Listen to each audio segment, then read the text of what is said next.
Chapter that we will look at is functions and function notation.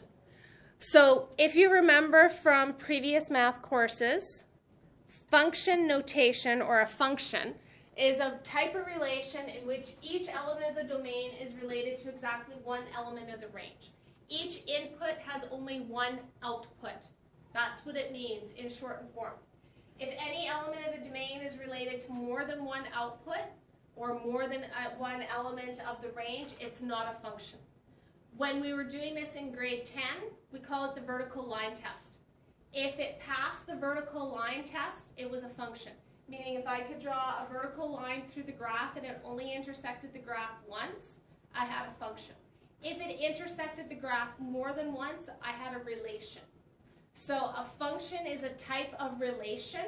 So every function is a relation, but not every relation is a function. Only the functions that have a one-to-one input-output are functions.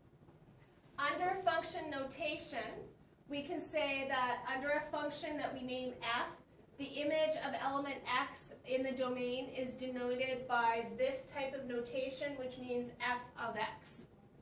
So instead of writing y equals 4x minus 8, I can write f of x equals 4x minus 8. It means virtually the same thing. The y equals 4x minus 8 is an equation. F of x equals 4x minus 8 is a function. But we would graph them the exact same way. We would input values for x, find out what my values were for y or for f of x, and that would become our coordinates. So on a coordinate grid, this is my x value, and my vertical is my y, or my vertical could be f of x. That's what it means, is that my vertical axis could be my f of x values. Why do we use function notation? Because we're lazy. We don't want to have to write when x equals 5, y equals this, when we can write f of 5, meaning when x equals 5 and I put it into this equation, 4 times 5 is 20 minus 8 equals 12. This is the same as writing out when x equals 5, y equals 4 times 5 minus 8 equals 12. So it's just a shortcut or a shorter notation system. The other difference is in an equation with my y equals, depending on the equation, I could have two possible outputs. Whereas with an f of x, I'm only ever going to have one possible output because I can only use this notation for a function. I can't use it for anything else.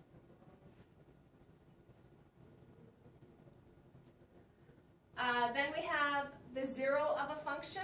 So the zero of a function is when does f of x or the y value equal 0. So when we are finding the zero of a function, we let y equal 0 or we let f of x equal 0, and then we solve for x. And that gives me the value of x that will result in 0 for for the equation value or for the function value. So if I look at this example, f of x equals 7x minus 21, and if I'm asked to find the zero of this function, I let f of x be equal to 0, and now I would solve for x. So I would get x by itself. So to get x by itself, what do I move first?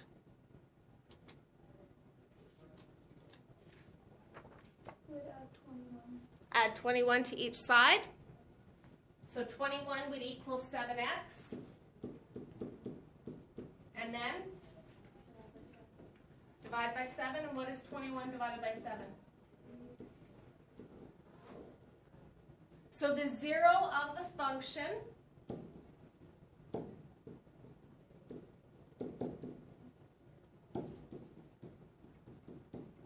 is 3. Or the other way that I can write it is f of 3 is equal to 0.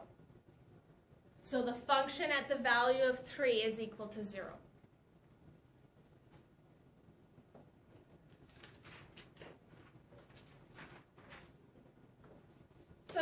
look at some linear relations first. The graph of y equals 2x minus 6 is shown. It says determine the x-intercept of the graph algebraically and graphically. So the x-intercept is where it crosses the x-axis. So graphically, where did this cross the x-axis?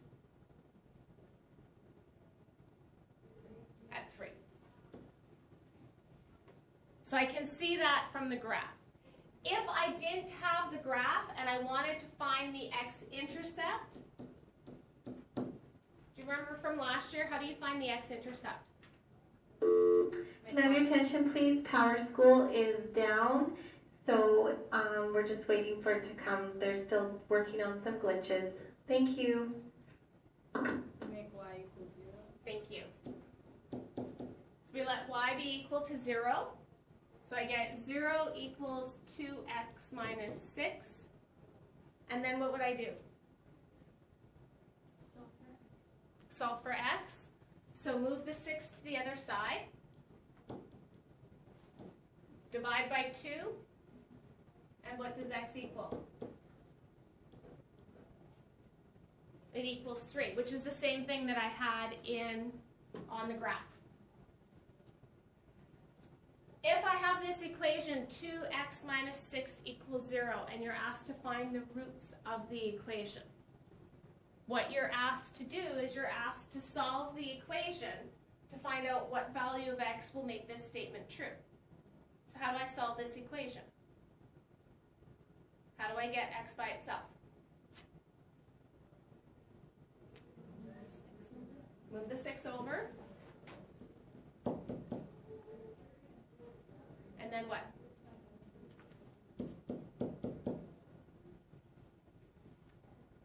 What do you notice about the x-intercept and the roots of the equation? They're the same. So the connection between the x-intercepts of the graph and the roots of the equation, they are the same.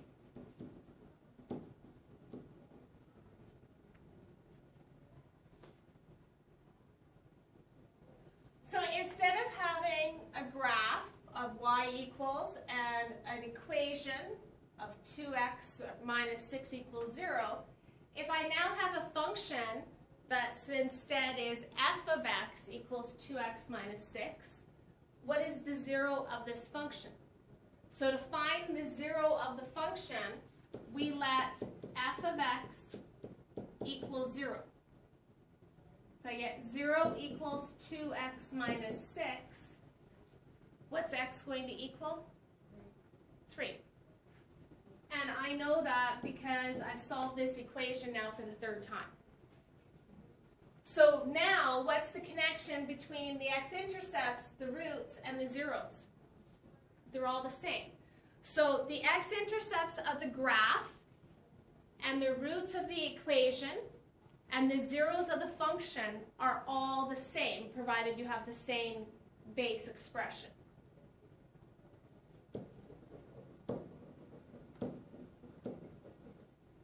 That's the lesson in a nutshell, is making that understanding that the 3 things are connected to each other. The roots, the zeros, and the x-intercepts are all the same value. So now let's look at a quadratic. Jacques determining the roots of the equation x squared minus x minus 6. So he wrote the equation in factored form and he used the zero product law to determine the roots of the equation. So if we factor this equation to begin with, how would I factor x squared minus x minus 6?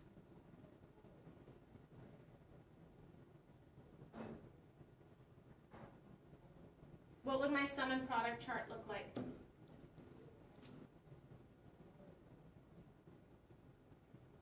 sum would be -1, the product would be -6. So 2 numbers that multiply to -6 and add to -1? -3 and 2. So then what would that look like in terms of my factored expression?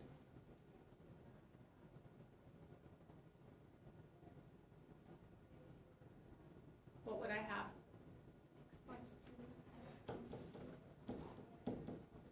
And remember, the zero product law says says if either of these two factors equals 0, the whole thing will equal 0. So when would this equal 0? What value would make this equal to 0? -2. So if this equaled -2, I'd get a 0 here. Doesn't matter what I would get there because 0 times this would equal 0. Or if this factor equaled 0, which would happen when? And again, if x was +3, I'd get a 5 here, but it doesn't matter what I get here because with this being 0, the whole thing would equal 0. So using the zero product law, the roots of the equation, -2 and +3. So now if I graphed this equation, either using a graphing calculator or using a table of values, I get a quadratic that's what this is, and this shape is called a parabola. So I get this parabola that opens up, and it crosses the x-axis at 2 spots. What are the 2 values at where it crosses the x-axis? Where did we see those numbers? They were the roots. So again, we have this connection between the roots of the equation and the x-intercepts of the graph. So the connection between them, they're the same. Now, if we were to factor x squared minus x minus 6,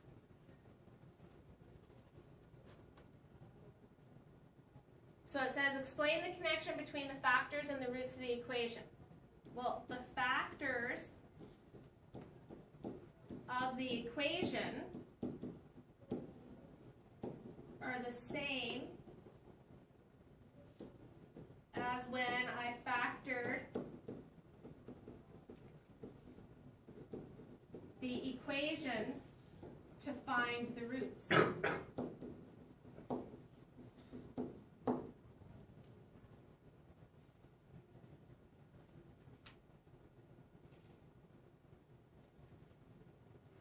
So then if I had this function, we're going to call g of x this time instead of f of x.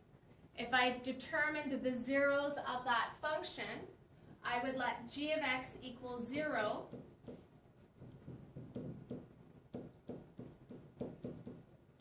And if I factored out the x squared minus x minus 6, I would still be at the same point that I was above when I was determining the roots of the equation. I would get that x equals 3 and x equals -2. So again, the connection between the x-intercepts of the graph, the roots of the equation, and the zeros of the function is what?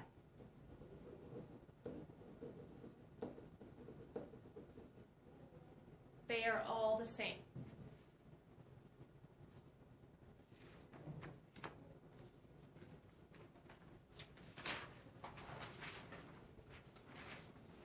This statement on the following page gets repeated over and over. It'll get repeated again next year. I think it gets repeated 2 or 3 times next year again as we examine different graphs. Because it doesn't matter if we're talking about the linear functions, so that was the investigation number 1, or the quadratic functions, which was investigation number 2. The blank of the function, the blank of the graph, and the blank of the corresponding equations are the blank numbers. So when we are talking about a function, what are we referring to?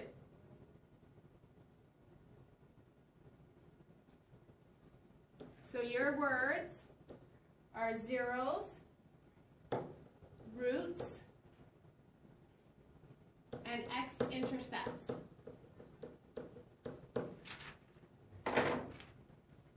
So pick one. Pick one of the words. Start with x-intercepts. Of the graph. X-intercepts go with the graph. Oh, darn.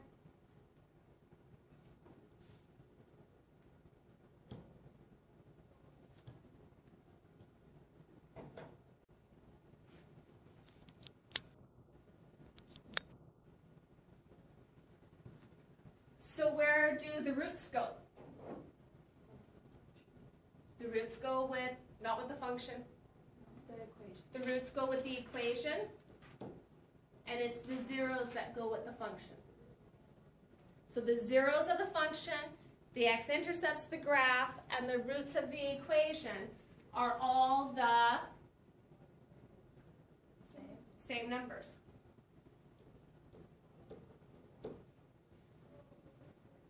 So if we go back to that graph, that quadratic, y equals f of x equals x squared minus x minus 6, the graph of this function had x-intercepts at -2 and +3 with a y-intercept at -6. The function f of x equals x squared or minus x minus 6, if I factor it out, the zeros of that function also occur at -2 and +3. And then the equation, when I let this equal 0, I solve by factoring and using the zero product law to still get -2 and +3.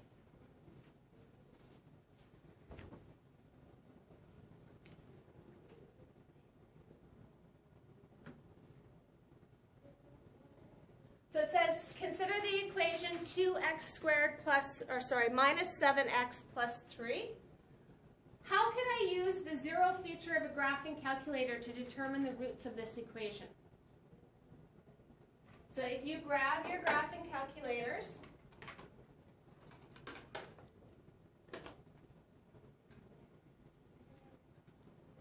to find the zero function, it's the second calc, and it's choice number 2. But in order to use that, what do I have to do first? What do I have to have in order to find the zero? Well, if I pick number 2, where does it bring me to? Brings me to a graph, so I need to have an equation. This is not the right equation. So the first thing that I need to do is I need to put in the equation. I need to let y1 be equal to 2x squared minus 7x plus 3. So that's the first thing that we'll do. I will clear what I have here. So 2x squared minus 7x, my minus, plus 3. And if I take my normal window settings, so if you've been using your calculator to do stuff and your window settings are all funky, you can go zoom 6. And there's my standard window settings. If I want to open this area up so that I can see where it crosses the x-axis, because remember, my roots and my zeros and my x-intercepts are all the same. So when I'm finding the zeros, I'm finding the x-intercepts. So I could change my window settings to start from 0 and go to 6 instead. And now I see just this portion of the graph. When I use my zero function, second calc, 2 for 0, the first thing that comes up.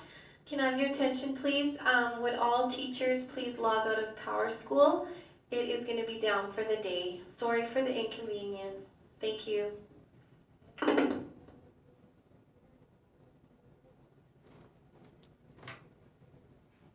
It asks for the left bound. The left bound means the left side of the 0. So if I'm over on this second one, because that's just where my cursor jumped, this would be the left bound. If I was over on this one, the left bound would actually be above the x-axis. So I have to think of being on the left side of that point. I press enter and a little arrow appears. And then it asks me for the right bound. So I go over to the right side. So again, with this second point, I'm above the x-axis, but over here I'd be below. When I press enter again, another arrow appears. The arrows have to point each other. If these two arrows are not pointing to each other, the calculator's not going to be able to do this. It's going to give you an error and it's going to tell you that something doesn't match. Because what you're doing is you're focusing the calculator and you're telling them to look here, instead of the calculator getting stuck not knowing where to go. And then I get x equals 3. So that's one of my zeros, is that x equals 3. So if I was to find the other 0,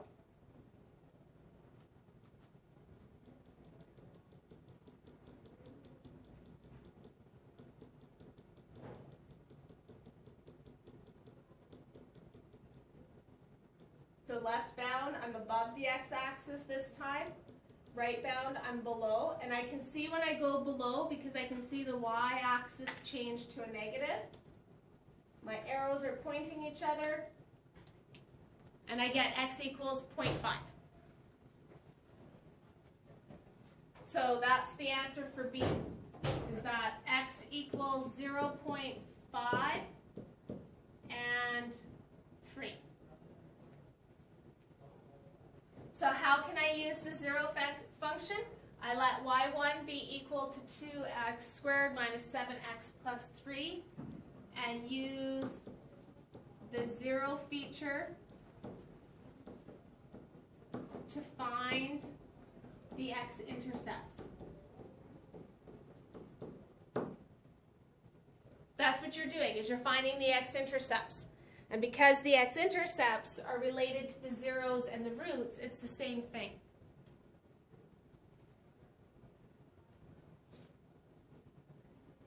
So if these are the x-intercepts, this allows me to factor this equation. If x equals 0.5, which I'm going to write as 1/2, I want to move everything to one side of the equation. So how do I get rid of the 1/2? So in other words, how do I get rid of the 2? It's already being divided by 2. So I'd multiply by 2. Yeah.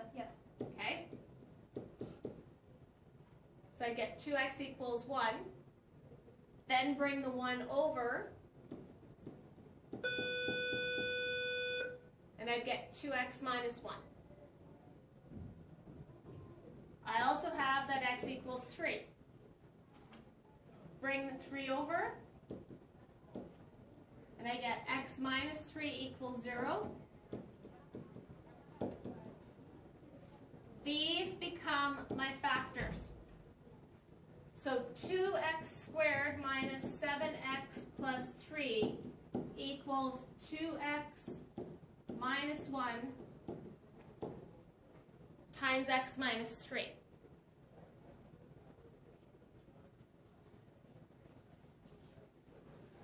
And then the last part says, what are the zeros of the function? What are the zeros of the function? 0.5 and 3. Remember, the zeros are going to be the same as the roots and the x-intercepts.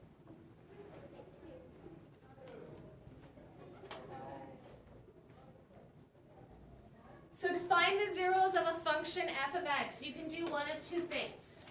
You can substitute 0 in and find the roots of the resulting equation, or you can graph it and find them graphically by using the x-intercepts. When we are trying to find them algebraically, you're graphing and you're not graphing. When you're trying to find it algebraically, you're factoring and using that zero product law. So remember the techniques for factoring. A common factor, difference of squares, trinomials, which we can do the sum and product, or if they're in this form with something in front of the x squared, sometimes we can do those by sight or by kind of like a form of inspection, or sometimes we have to do decomposition. So we can still use our product in sum chart, but what we have to remember is that the product is the product of those two numbers multiplied together, not just the value of C. It's the value of A times C.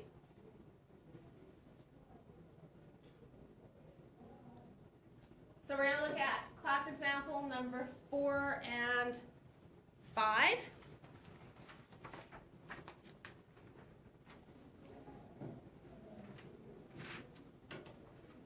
A, find the roots of the following equations. So to solve this one, what should I do?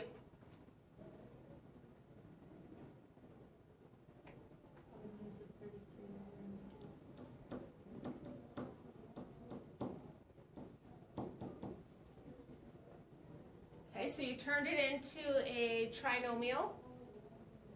Can I factor the trinomial? Two numbers that multiply to negative 33 and add to 8.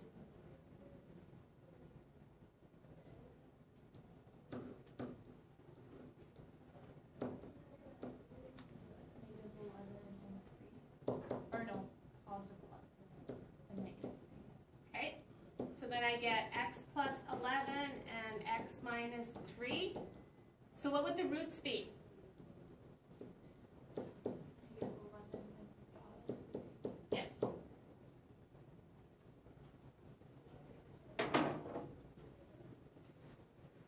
Okay. B is already factored. So I look at each factor separately. I don't need to worry about the 6 because in order to get rid of the 6, if I divided both sides by 6, this would still be 0. So it wouldn't change anything. So I let 4x plus 5 equal 0 and x minus 3 equals 0 and solve for each of those. X minus 3 equals 0 means x will equal 3. For the other one, I move the 5 over, which would make it negative, and then I divide by 4. So I get x equals negative 5 quarters. So the roots would be negative 5 quarters and positive 3.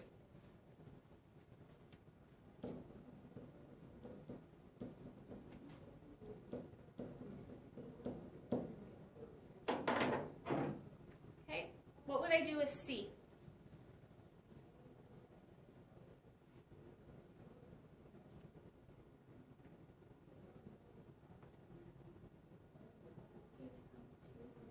Factor out a 2. Now I have 2 times x squared minus 4. Now what? X squared minus 4 is a difference of squares. So how do I factor a difference of squares? This would be x minus 2x. So what would be my roots?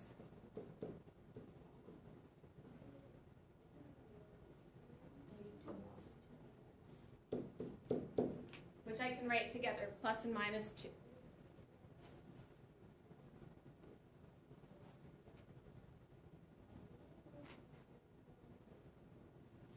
Okay, class example number 5 is very similar. The only thing is it does put an addition on finding the y-intercept. So let's look at the zeros first. If I look at my first equation, if I'm finding zeros, I first of all need to let f of x be equal to 0. How do I factor this trinomial? You can take out a 5. And if I take out a 5, what am I left with? X squared plus 3x minus 4. Okay? So now I've got sum and product thing again that I can do. Two numbers that add to 3 and multiply to negative 4.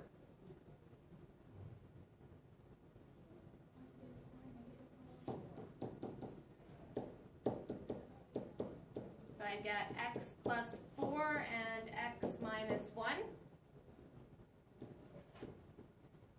So what would be my zeros?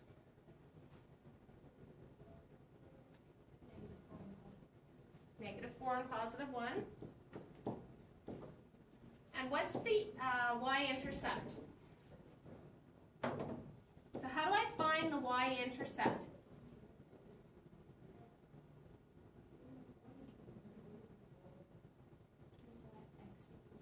That's exactly what you do. So let x equal 0.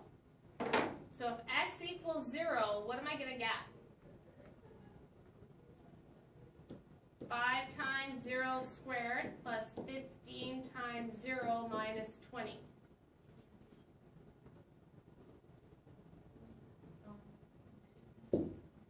What will I get?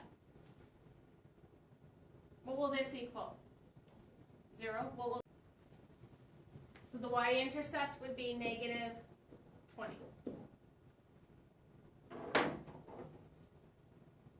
Okay, with B, I can factor this one by decomposition.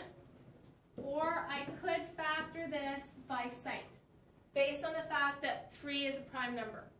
The only way I'm going to get a 3x squared is to multiply 3x by x. Then the 10. To get 10, how can I multiply two numbers together to give me 10?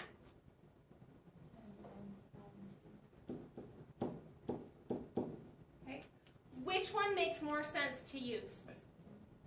The 10 and 1? Oh, no, wait. 5 and 5 and 2? Okay, which one should I put where? 2. I put the 2 with just the x, and then the 5 with the 3x. Because I get 6 and 5, which will give me 11. Because the 10 is positive, the sign here has to be the same, so I'm combining the outside and the inside. I'm not subtracting them, I have to add them. To make it a negative 11, you make those two negatives. So the 0 for x minus 2 would be x equals 2. And the 0 for 3x minus 5 would be what? X equals what? 5 thirds.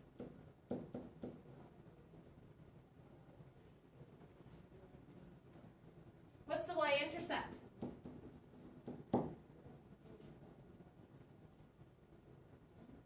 10. If x equals 0, these two terms will equal 0.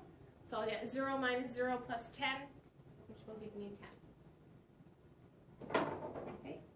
In C, it's already factored, so I separate the two factors. 0 equals 2x, 0 equals 2x plus 1.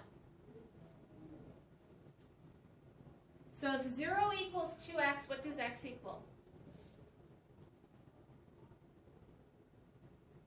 0. And if 0 equals 2x plus 1, what will x equal? Positive or negative?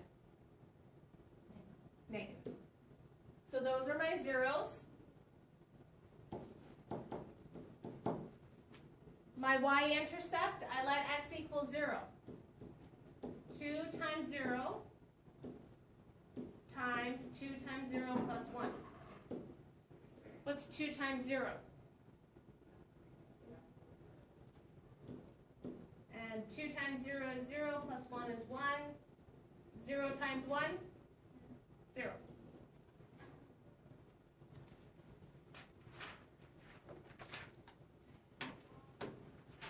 The last two questions have to do with using the graphing calculator to find the zeros. So you're asked to sketch the graph of the function, find the zeros, and then write the function in factored form. So I'll give you a couple moments. I want you to work on A first. So when you go to graph this, you get a graph that has one intercept that's negative and one intercept that's positive. This value right here is negative 7 because it's my y-intercept. So what is the 0 that is the negative 1? Okay. Did your calculator give it to you as a fraction, Santa? Or did you give it to you as a decimal? As a decimal, which would have been negative 1.6 repeated? No, 2. Sorry, negative 2.3 repeating.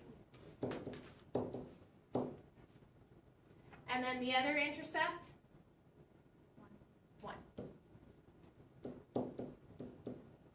So with this negative negative 2.3 repeating, if I want to get the calculator to change that as a fraction for me, there's two ways that I can do that.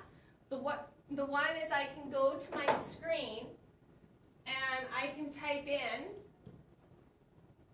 negative 2.3333333 on, and then do my math fraction. I can do it that way. The other way that I can do it is if I press the X button So when I found that negative 7/3 or that negative 2.3, if I'd come back to this screen and pressed X and then enter, it pulls up the last X value that I found on my graph, which because my graph is the old one, I got the 0.5.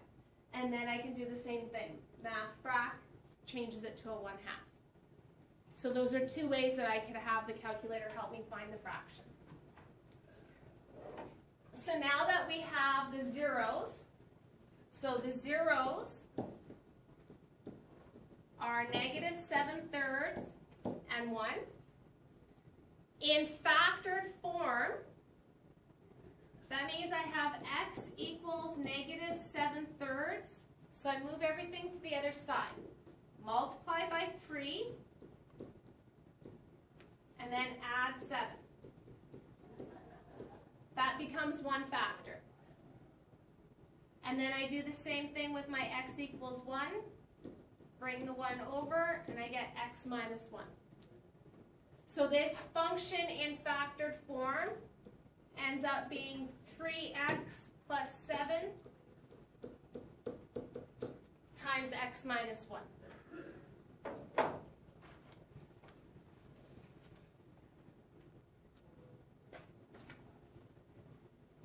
So for part B, the graph is not a quadratic this time, it's a degree of 3, which is considered a cubic function. So it looks kind of funky because it goes up and then comes down and then goes back up again. So if I sketch this in,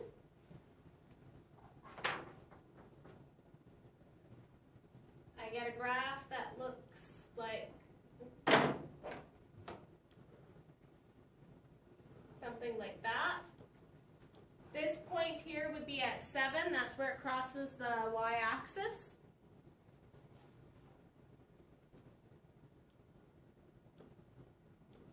What'd you get for zeros?